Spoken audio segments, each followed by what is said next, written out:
So now let's get to some bass as a bass DI, and this is going to use some of the Antelope Audio non-modeled EQ and compressors. So this is the bass. Let's go here. So these are not modeled after any specific piece of hardware. That's with them in. And that's a feed-forward type compressor. This is just, it's going into the modeling engine, but we didn't make a specific model. We just put some standardized curves. This is where it all began, really. And these effects end up getting used because they're very functional for adding certain things that are very straightforward. We're not looking for a character with these. We're just looking for a compressor and an EQ. Yeah, and when this it's a little bit subtle the way I've used it, but I'm really just trying to get more clarity out of the bass.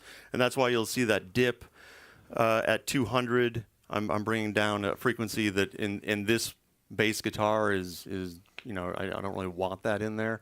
So I'm just adding some clarity to the low end, and the parametric here works well for that.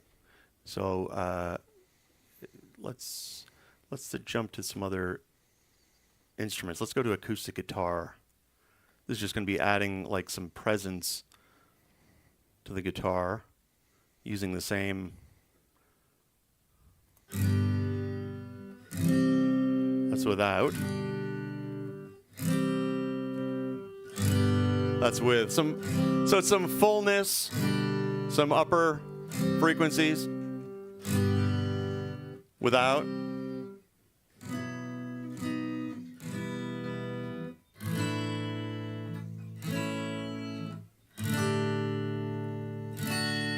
So what I'm trying to do is when I'm doing any kind of effect, I'm trying to make it so it's a little bit easier for me to put it in the mix. I don't want to have to do as many fader rides if I can help it. I mean, I'm usually doing fader rides on every instrument anyway, but it makes it less that I have to do if I already can get a sound that will be present in the mix. And that's what this is. Alone, some of it may sound like, oh, it's a little bit hyped in the high end too much, but in the mix, it's going to sit away in where, oh, that's nice and open, and maybe the volume can actually be down a little bit and still come through the mix in a nice stereo way. Okay, I know we're close on time. We're going to do some electric guitars, and then we'll have some more Q&A.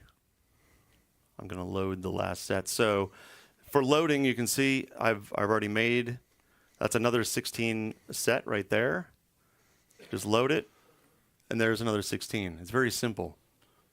Saving it is very simple as well. This is going to be a lap steel guitar.